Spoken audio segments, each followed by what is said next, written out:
When you think about true crime, your mind might go straight to dark alleys, courtroom dramas, or hidden secrets buried in the past. But sometimes the most haunting stories are the ones that don't involve blood or violence, just pressure performance and the quiet harm of traditions we never stop to question. Hi, I'm glad you're here, because today we're diving into a different kind of story. One that starts with white gloves and ball gowns, stretches across centuries, and still shapes the way we think about identity, womanhood, and self-worth, especially for young people. From royal courts to high school gyms, we're exploring how rituals like debutante balls and prom have influenced generations. It's a story about beauty control class and culture. And beneath all the sequins and slow dances, it's about power. Welcome to True Crime Echoes. Let's begin. Chapter 1. The river was quiet. I remember the first time I heard about them. It was just a passing mention. Someone told me about this couple who died after prom night.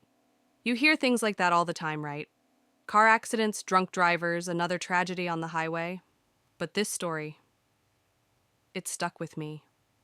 Maybe because of how young they were. Maybe because it happened on the kind of night that's supposed to be unforgettable for all the right reasons. It was the spring of 2007. Somewhere in Alabama, 4 high school seniors were celebrating prom. You know the kind of night I'm talking about, dresses that took months to find, borrowed tuxes, photos in front of the fireplace, promises whispered under fairy lights strung across the gym. A night these kids had probably dreamed about since freshman year. But before the night ended, before they even made it home, it all unraveled. They were in a car. It was late.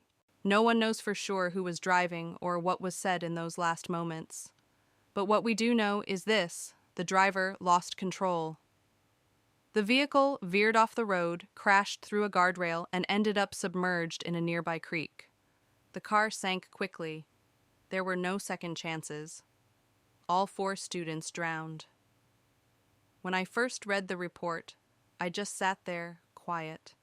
I didn't know any of their names, and yet I felt this strange, heavy sadness press against my chest. I kept thinking about their parents sitting by the window, maybe waiting for headlights that never came. I thought about the corsages still pinned to their dresses, soaked and silent. And I thought about how a night that was supposed to be filled with music, dancing, and joy had ended in total stillness. But the part that haunts me the most, the cause of the crash, was linked to alcohol. A prom night celebration turned fatal because someone made a choice they couldn't take back. And that detail, it keeps repeating in my head, over and over.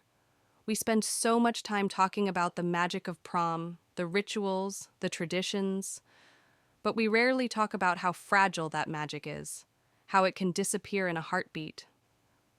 Prom, for a lot of people, is this big moment. It's a rite of passage. It feels like a fairy tale, like the peak of teenage freedom. But under all the glitter, the rented limos, and the fancy gowns, there's a darker side we don't always acknowledge. A side tied to peer pressure, financial strain, discrimination, and yes, tragedy. And maybe that's why I started digging. I wanted to know, where did prom even come from? Why do we put so much weight on this one night? And what does it really mean for teenagers, for families, for our society? The answers took me further back than I expected. Way before photo booths and awkward slow dances, all the way to ancient civilization's royal courts and something called the debutante ball. And trust me, once I started uncovering its history, things got a whole lot darker than I ever imagined. So, let's go there. Because to understand why prom can carry so much pressure and sometimes end in heartbreak, we need to start with where it all began. Chapter 2. Girls on Display. You ever wonder why we feel the need to present ourselves to the world at certain ages? Like there's this unspoken rule that tells us, now is your moment. Time to show who you are, to prove you're worthy of attention, of approval, maybe even of love. That idea didn't start with prom. It goes back a lot further than you might think. Long before teenagers and rented limos, before dance floors and disco balls, there were auctions. And I don't mean art or antiques. I mean young women lined up, examined, and bid on like property. Back in 450 BC, a Greek historian named Herodotus wrote about an annual event in Babylon. It was this public gathering where girls of marriageable age were brought into the town square. They'd be arranged in a circle surrounded by a crowd of men. The most attractive girl went first. She stood up, was looked over, and then bidding began. Men would literally offer money to win her. Not as a slave technically. No, she was to become a wife. But really, what's the difference when you don't get a choice? The women had no voice in it. No power. Just their looks, their posture, and the hope that someone kind would win the highest bid. And yeah, I know it sounds barbaric. But when you strip away the fancy language, the gilded ballrooms and white gloves, that same system quietly echoed for centuries, especially in Europe. During the Middle Ages, your social class basically sealed your fate unless you could marry someone richer. And that's what debutante balls were all about, climbing the ladder through marriage.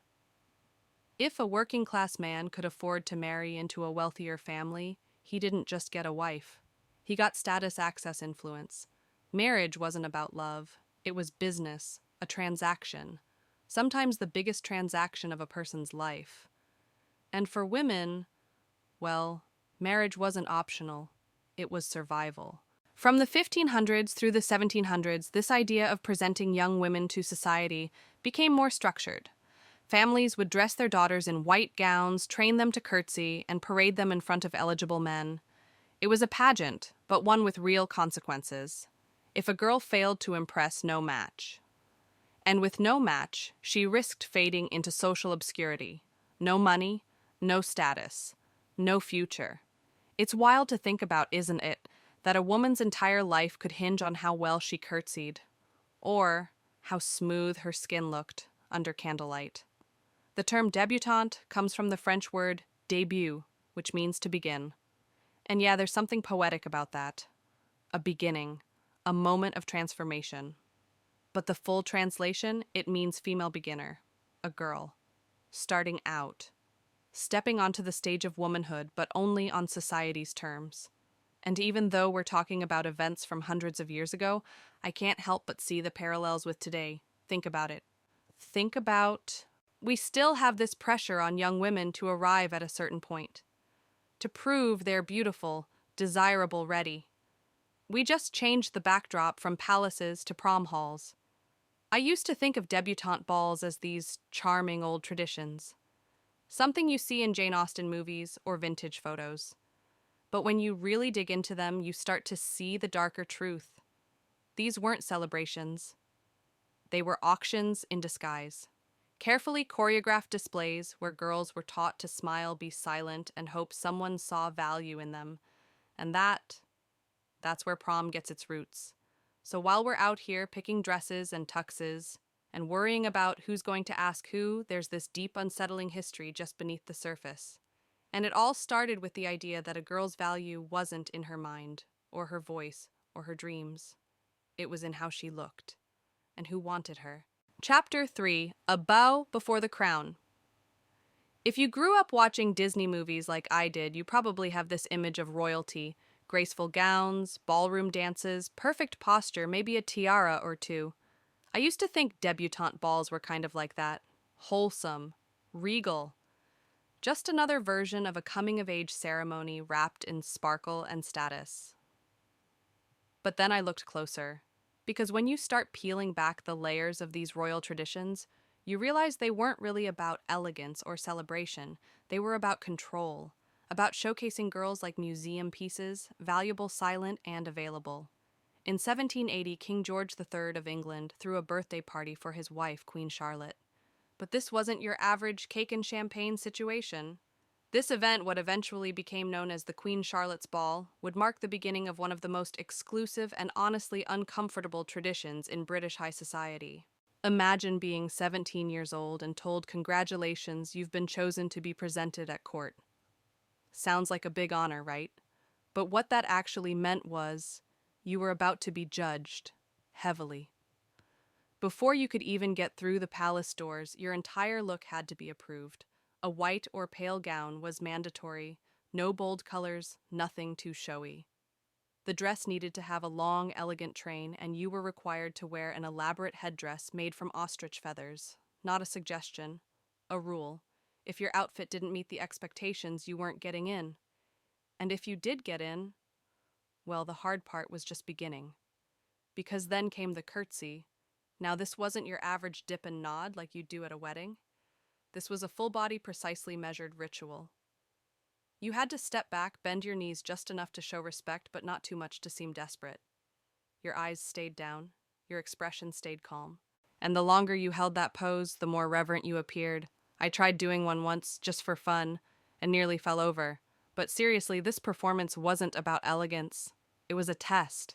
Could you follow rules? Could you embody restraint, beauty, poise? Were you fit to be part of polite society? Because once you'd bowed and risen, you were officially declared ready for marriage. That's what this was all about. The Queen Charlotte's Ball and others like it weren't celebrations of girlhood, they were announcements. This girl is of age, she is pure, she is presentable, she is available. It was a transaction hidden under layers of silk and tradition, and the pressure didn't stop there.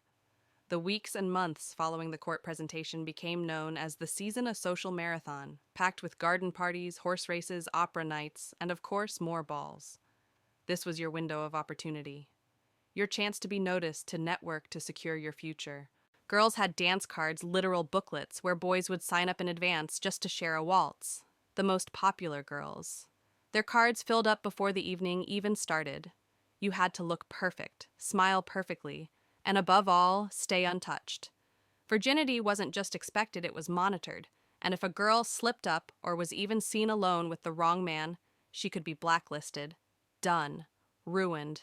It was exhausting, and it was expensive.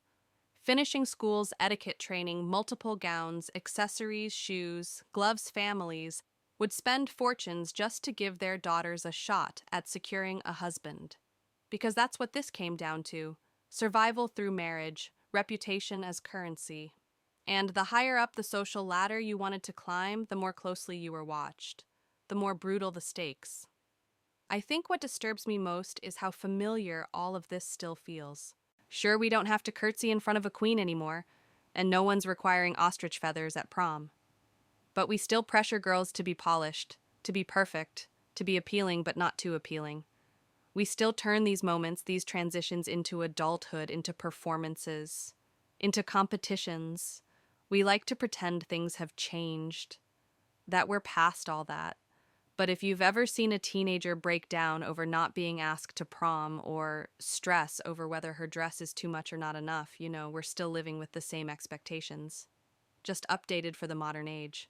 Queen Charlotte's Ball still exists, by the way. It's smaller now, more symbolic than it used to be. But the message, it's still there. Be graceful, be desirable, be good, and above all, be chosen. Chapter 4, Made for Society, Sold to the Spotlight. By the time debutante balls crossed the Atlantic and reached American soil, they were no longer just about tradition, they were about power and reputation, and honestly about showing off. It didn't take long after the American Revolution for the elite in the U.S. to adopt and reshape this old-world ritual into something uniquely their own. George and Martha Washington reportedly hosted versions of these presentations in the late 1700s, using them not just as social events, but as political ones. If you were in attendance, it meant something. It meant you mattered. But America added its own flavor. Unlike in England, where lineage and aristocracy were everything in the U.S., it was all about money. You didn't need royal blood, just the right connections, the right dress, and a bank account large enough to foot the bill.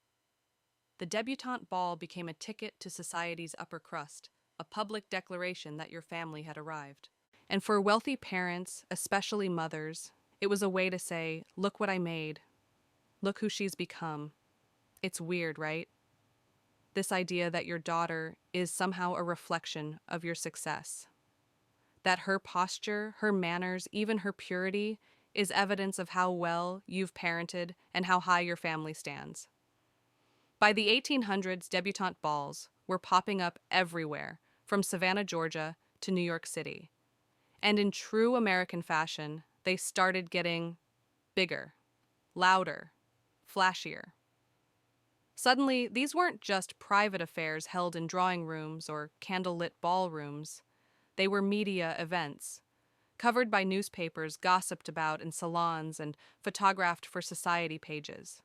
Some debutantes became celebrities long before social media made that kind of fame possible. One name that still sticks out is Brenda Fraser. In the 1930s, she was the debutante. New York high society couldn't get enough of her. She was on magazine covers. Her wardrobe was tracked like that of a Hollywood starlet. And when she finally made her official debut at the Waldorf Astoria, it was treated like the Oscars. Journalists called her the debutante of the decade. And you know what? She wasn't even that into it. But by then, it didn't matter. The spectacle had taken on a life of its own. It's funny how quickly things shifted. What started as a tool for arranging marriages had become something closer to a red carpet event, less about forming alliances and more about image, prestige, a performance. And here's the thing that really gets me while all of this was happening, while white debutantes were being profiled like royalty in the press, entire communities were being excluded. If you weren't the right race, or didn't have the right last name, or didn't fit into a very narrow mold of what a proper young woman looked like, you were out. So instead, marginalized communities started creating their own spaces. In 1895, the first known black debutante ball was held in New Orleans. These weren't just copycat events, they were radical acts of reclamation. Black families used debutante balls as a way to challenge harmful stereotypes, to celebrate education, family, and community in the face of discrimination and segregation. These events centered dignity, self-worth, and resilience. And in many cases, they became safe spaces for young black women to be seen as more than the racist caricatures society tried to assign them. Later, Mexican-American communities did something similar in places like Laredo, Texas. Their debutantes, nicknamed Las Marthas, carried cultural pride in every stitch of those elaborate gowns. Some dresses took a year to make, some weighed nearly 100 pounds. These weren't just parties, they were living statements. Still, the core question lingered: who gets to belong, who gets to stand in the spotlight? Because even within these alternative debutante traditions, the emphasis on appearance behavior and femininity didn't really go away. There were still rules, still expectations, still that pressure to be perfect. And that's where the darkness starts to show again. When a ritual is based on being chosen, when the entire event revolves around being seen as worthy, then anyone who falls outside of that vision gets erased. Or worse, shamed.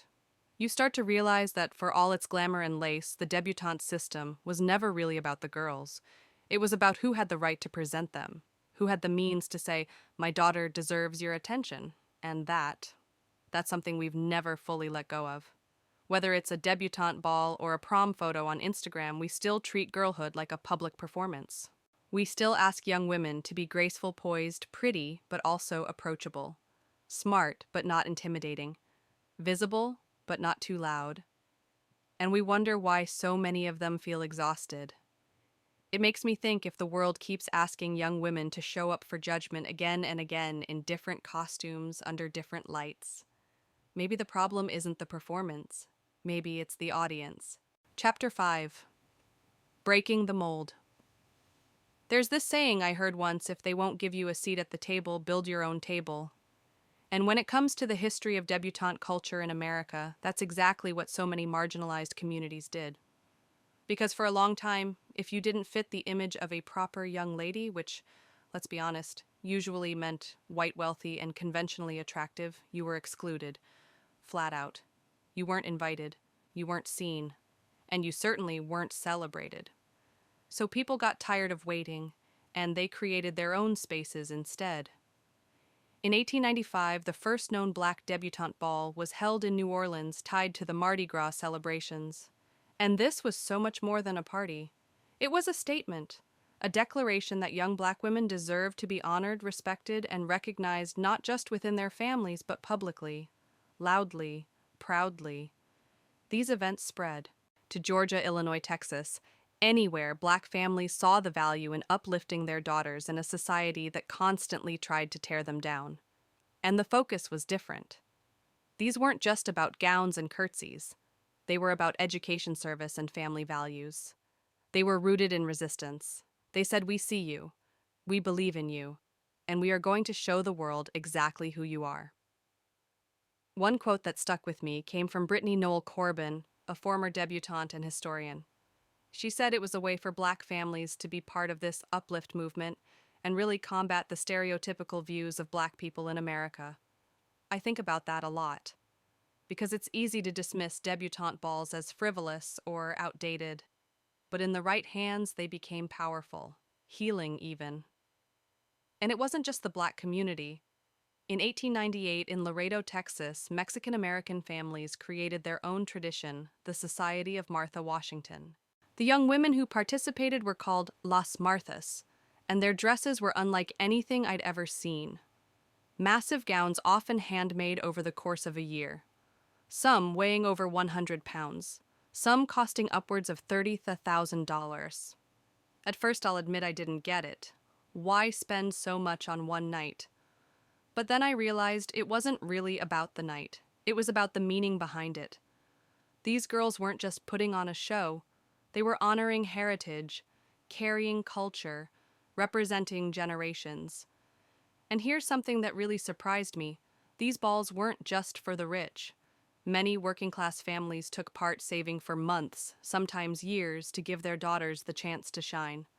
It wasn't about flaunting wealth. It was about belonging, about having a moment in the spotlight that the world so often denied them.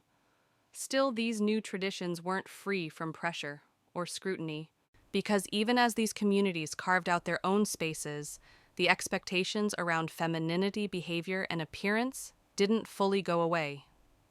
Girls were still told to be proper, to be graceful, to represent their families with pride.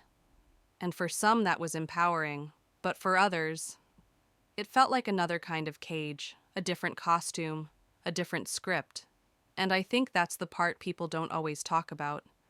Even in the most well-intentioned traditions, ones born out of love and resilience, there can still be unspoken rules about how to dress, how to act, who you're allowed to love, what version of yourself you're supposed to show.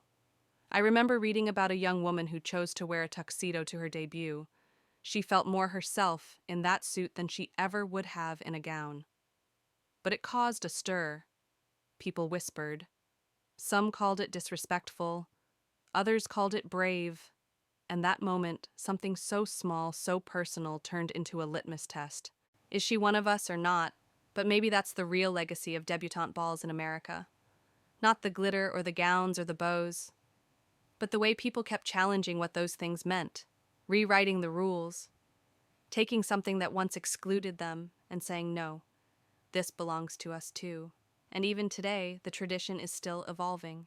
In recent years, we've seen LGBTQ+ debutante balls, gender-neutral presentations and events that center service over appearance, community over class. They're not about being chosen anymore.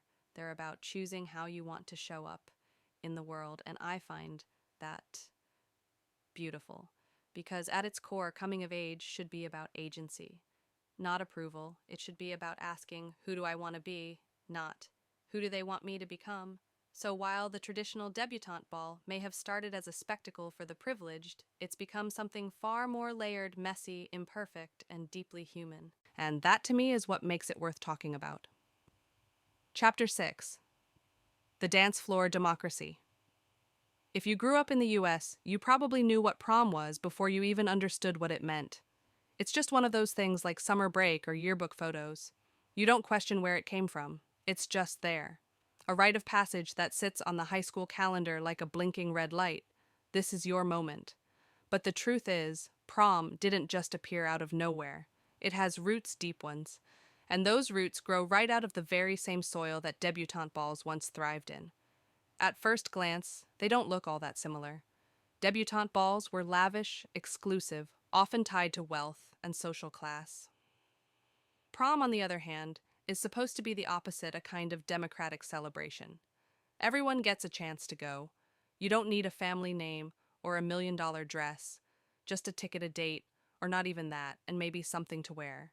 But when you look closer, you start to see the parallels. The word prom is actually short for promenade.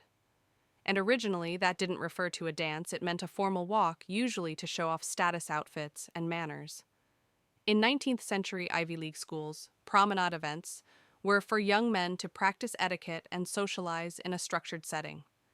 basically. It was rehearsal for high society. Eventually, those formal gatherings trickled down into high schools. By the early 20th century, proms became a staple at American public schools, especially for the junior and senior classes. And just like the debutante traditions they echoed, they were about more than just having fun. Prom was about image. How you dressed, who you went with, whether or not you were on the court or crowned king or queen, these weren't just superficial things. They told a story about where you stood, about how the world saw you. And for a lot of students, especially those from working class or marginalized backgrounds, prom became the one night where they could flip the script, where a girl who worked two part-time jobs could step onto the dance floor in a secondhand dress and still feel like royalty, where a shy kid could get their first slow dance, where you didn't need a legacy, just the courage to show up. But even that version of prom, the dreamy Cinderella story, isn't the whole truth. Because like everything else rooted in tradition, prom has always had its own unspoken rules. And for a long time, those rules mirrored the segregation and inequality embedded in American society. In the 1920s and 30s, Black students weren't even allowed at many proms. Schools either excluded them outright or didn't invite them to begin with. In some towns, white parents would fund separate proms just to avoid integration even well into the late 20th century. I'm talking the 90s, even the early 2000s. It's jarring when you think about it. The same event that's supposed to represent unity and celebration was in so many places built on division and exclusion. And yet, just like with debutante balls communities pushed back, they created alternative proms. They fought school boards. They challenged traditions.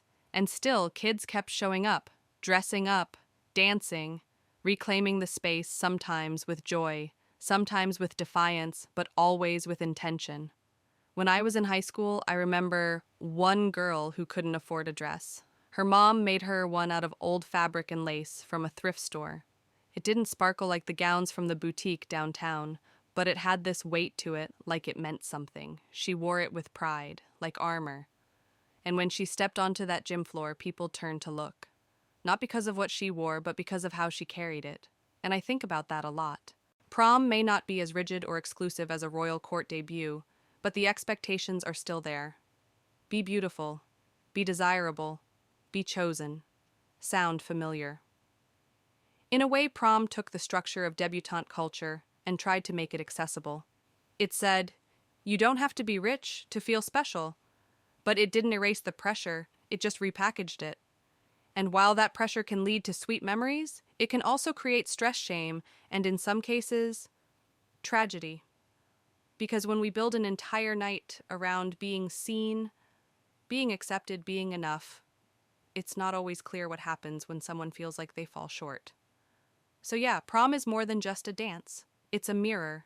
It reflects everything we value and everything we're still trying to change. Chapter 7. The Price of One Perfect Night. When I think about prom, I don't just think about slow dances or awkward corsages. I think about the pressure. That pressure to look perfect, to have the right dress, the right date, the right story to tell after it's all over. And the thing is, all of that comes with a price. And I don't just mean emotionally, I mean literally. Prom has quietly become one of the most expensive nights in a teenager's life.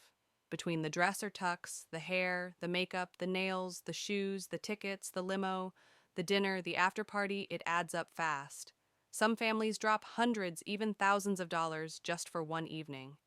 One night that, in theory, shouldn't define anything, and yet somehow feels like it defines everything.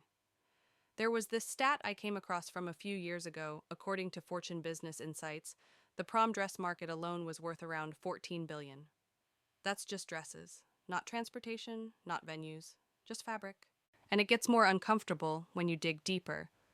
A 2015 study by Visa showed that families living at or below the poverty line actually spend more on average on prom than wealthier families do. Let that sink in. The people with the least amount of financial flexibility are often spending the most, sometimes up to $600 more than those who can afford it. Why? Maybe it's because prom is more than just a dance for some families. Maybe it's a symbol, a moment of escape, a way to say, we may not have much, but tonight we have this. Or maybe it's about not wanting your kid to feel like they're on the outside looking in, to let them blend in, even if it means putting groceries on a credit card, even if it means sacrificing something else. I've seen it happen. I knew girls in school who would skip meals just to save up for their dress. One friend of mine worked an entire summer at a gas station just to afford his suit rental and tickets. He didn't even like dancing. He just didn't want to be left out. But what really breaks my heart is how quickly prom turns into a measuring stick. Who has the best dress? Who's going with who? Who's arriving in a limo? Who got asked and who didn't? And God help you if you break the mold. Like the girl who wore a pantsuit instead of a gown and was told it was inappropriate. Or the student who brought a same-sex date and had to fight just to be allowed through the door. Or the kid who showed up in thrifted clothes and was whispered about all night because it wasn't on trend. We say prom is for everyone, but the truth is it's not always built that way. The expectations are quiet, but they're there. Be glamorous, but not too flashy. Be attractive, but not too bold. Be romantic, but stay within the lines. And for a night that's supposed to be fun and freeing, it can end up feeling like a performance with invisible judges watching your every move. And then there's the darker side, the stuff people don't like to talk about. Every year, headlines come out about kids getting into car accidents after prom, sometimes because they're driving too fast, sometimes because alcohol or drugs were involved, sometimes just because they're exhausted, overwhelmed, and trying to hold on to a night that's already slipping away. I remember one story that still lingers in my mind. A student drove off the road on prom night and didn't survive. The photos from that night showed him smiling arms around friends dressed in a sharp black tux. Hours later, he was gone, and it makes you wonder how much of that night is really worth it. We tell teens this is the most important night of your life, that it's the one you'll remember forever. But when you place that much weight on a single moment, it's easy for it to collapse. And yet, people keep doing it. Spending, planning, stressing, hoping. Maybe because prom is still one of the few times teenagers feel like the world revolves around them, like they matter, like they can walk into a room and be seen. But I can't help but wonder, what if we could give young people that feeling without asking them to break the bank, without asking them to squeeze themselves into someone else's definition of what special looks like? What if we stopped putting so much pressure on perfect and just focused on present? Because at the end of the day, no dress, no limo, no king or queen crown is worth more than safety, self-worth, and a sense of belonging. Not for one night, not ever. Chapter 8. Why We Still Dance. After all this, after everything we've uncovered, the history, the pressure, the money, the heartbreak, I keep circling back to the same question. Why do we still do it? Why does prom still hold so much power over us? I don't think it's because of the dresses or the corsages or the sparkling lights strung across a school gym. I don't think it's even about tradition, not really. Not in the way debutante balls were. Because prom for most people doesn't carry legacy. It doesn't pass down power or wealth. It's not an elite ritual locked behind palace gates. But what prom does carry is hope. This deep, almost innocent hope that for just one night we can step outside the roles we've been stuck in, that we can become the best version of ourselves, even if only for a few hours. For some, it's the hope of being seen. For others, it's about escaping, forgetting the stress of grades, expectations, home life, and just existing in a moment that feels entirely yours. A moment where the lights are low, the music is loud, and you get to be the main character in your own story. And maybe that's not such a bad thing. But at the same time, I think we have to be honest about what we've turned it into. Because somewhere along the way, prom stopped being just a dance and started becoming a high-stakes performance. We turned it into a production, complete with rules, aesthetics, status markers, and social scripts that most teenagers are still trying to decode. And for every kid who feels celebrated that night, there's another one sitting at home wondering why they weren't invited, why they didn't get asked, why their dress wasn't good enough, or why they couldn't afford a ticket. Some kids feel invisible on prom night, and no one really talks about them. We tell them it's just one night. Don't take it too seriously. But then we pile on the expectations. We tell them it's the highlight of high school, that they'll remember it forever, that it's the proof they lived their teenage years right. And that message, it sticks. I remember my own prom night. I didn't have a date. I didn't have a designer dress. I wore a hoodie over a cheap black dress my mom stitched together and spray painted a pair of old heels hot pink. I felt a little out of place, but also strangely free, because without the weight of expectation, I could just enjoy it. Not as a fantasy, but as a night to laugh with friends, eat questionable punch, and dance badly to early 2000s pop songs. And you know what? That's enough. That should be enough. If there's one thing I've learned from digging into the history behind prom and the rituals that came before it, it's that so many of these traditions were never really built for us. They were built to judge us, to rank us, to decide who was ready, who was worthy, who was proper. But the truth is, no dress, no hairstyle, no social label can decide that for you. You don't need a spotlight or a crown to matter. You don't need to be chosen to be valuable. And you definitely don't need to spend $1,000 to feel like you belong. Prom doesn't have to be perfect. It just has to be real. And if we can hold space for that, if we can let kids show up exactly as they are with all their weirdness and awkwardness and brilliance, I think we might finally start undoing some of the damage these traditions have left behind. Because beneath the lights and the lace and the pressure, prom could be what it was always supposed to be: a celebration, not a performance, a memory, not a measurement, and maybe a new beginning. Thank you for staying with me through this journey. We often think of crime as something dramatic, loud, obvious, sensational. But sometimes the most lasting harm comes from the quiet systems we accept as normal, the expectations placed on girls, the money spent to feel worthy, the belief that one perfect night can somehow validate years of insecurity or silence. Maybe the real crime isn't the dance itself, but the pressure to perform in a world that only celebrates certain kinds of stories. But if there's one thing I hope you take from this, it's that your story matters whether you wore the crown or not, whether you went to prom or stayed home, whether you followed the script or rewrote it completely. At True Crime Echoes, we don't just look at what happened. We look at why it happened and who it happened to.